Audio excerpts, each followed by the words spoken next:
Hey, good morning, everyone, and welcome to ShortSalePowerHour.com. My name's Fred Weaver. I'm joined by my partner, Kevin Kauffman. What's up, buddy? I'm going to sit in the middle today. Really? Yeah. That's only slightly awkward. Wow, not as awkward as I feel right now. Cool. Well, hey, we're Group 4610, Arizona's premier short sale team, and you know what? Today, Kevin? Yeah. Let's talk about pricing the listing. Today, let's talk around pricing the listing. Now, before you shut it off and go, I already know how to price, hang on a second, okay? Before we even maybe jump into pricing the listing, can I share a little bit with our viewers what we're experiencing in Phoenix? Absolutely. Now, I would say throughout the country that this is going to depend on your market if you're experiencing this to the level we are. Real estate is a localized market. But as many of you know, the tax credit or the deadline for having a contract executed to be eligible for the tax credit has passed. We're 6-7 weeks now past that. I'm probably right in the middle of tons of contract fraud right now, too. Probably, yeah. Well, I'm sure there's a lot of that going on out there. Well, you did. I mean, we don't participate in it, but we know No, I'm just saying, I know it exists. I've already...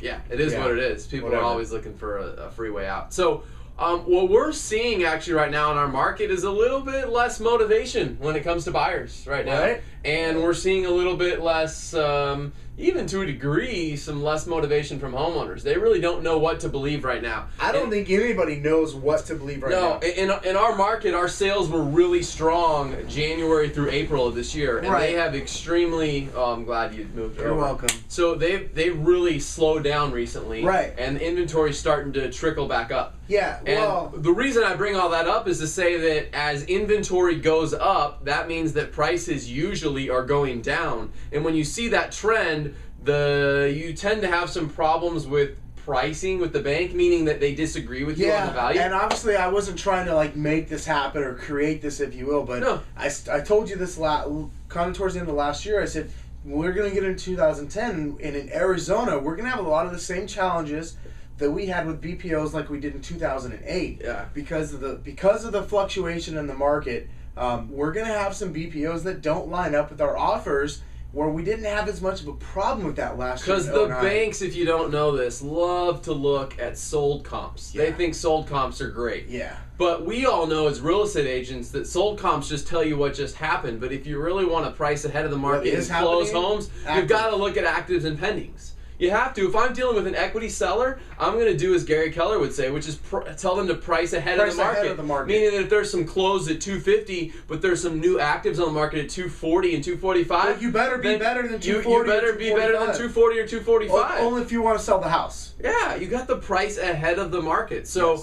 What we're starting to see right now on several of our transactions is, I shouldn't even say several, a dozen probably of our transactions, is that the BPOs are coming back higher than, in my opinion, they should be. Absolutely. And I've had conversations with, of course, my favorite lender in the entire world, Chase Bank, within the last 3 or 4 weeks, where they've actually have gone ahead and gotten a BPO, and then they went ahead and during their internal review process said, well, we didn't even believe the BPO anyway. They actually jacked the BPO price up. They said, hey, BPO agent, we're going to spend money to send you out there, and you're going to come back with 200, but, you know, we did a little internal review on our own, and we think it's really worth 215. Yeah, we're great at this. It's worth 215, not 200. So I bring all that up to say method, Chase, that it's important that tomorrow we're going to talk a little bit around our method towards pricing listings and actually talk around the initial list price, talk about the importance of pricing and showings. But I think we've all got to understand and be okay with the fact that we're going to encounter some more BPO issues, in my opinion, throughout this year. Absolutely. Especially for those of us here in Arizona. Other parts of the country,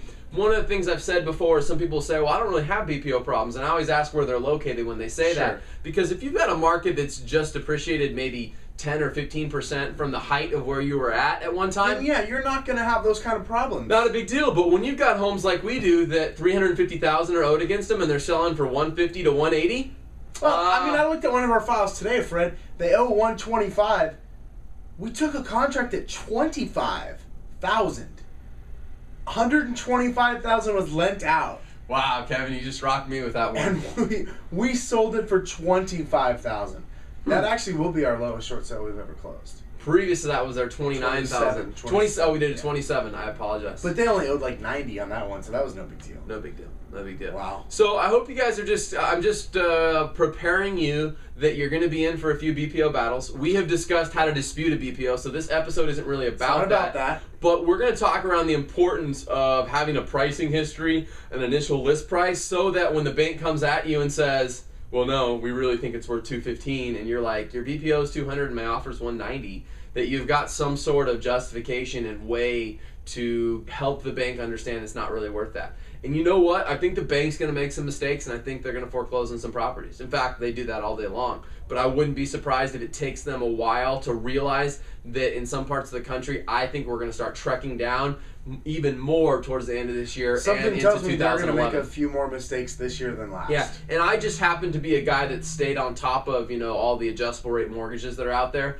and I know that a lot of people's option arms are starting to recast and that sort of thing. I also know that some people's option arm payments are actually going down even though they're adjusting. But nobody wants to talk about that. Nobody will talk about that. But what I really get is that people don't like adjustable rate mortgages, and more than that, they don't like owing 3 times more than their home's worth, or in your case, 5 times more than their home's worth. It's not even that they don't like adjustable rate mortgages, it's that they've been scared into believing they don't like them. Sure. Because I actually have no problem with adjustable rate mortgages. They're great products. Yeah.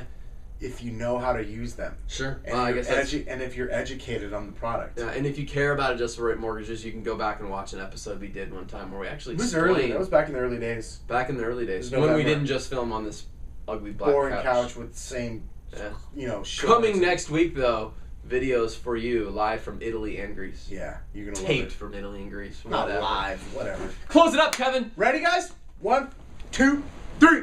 Short sale power hour. Short sale power hour.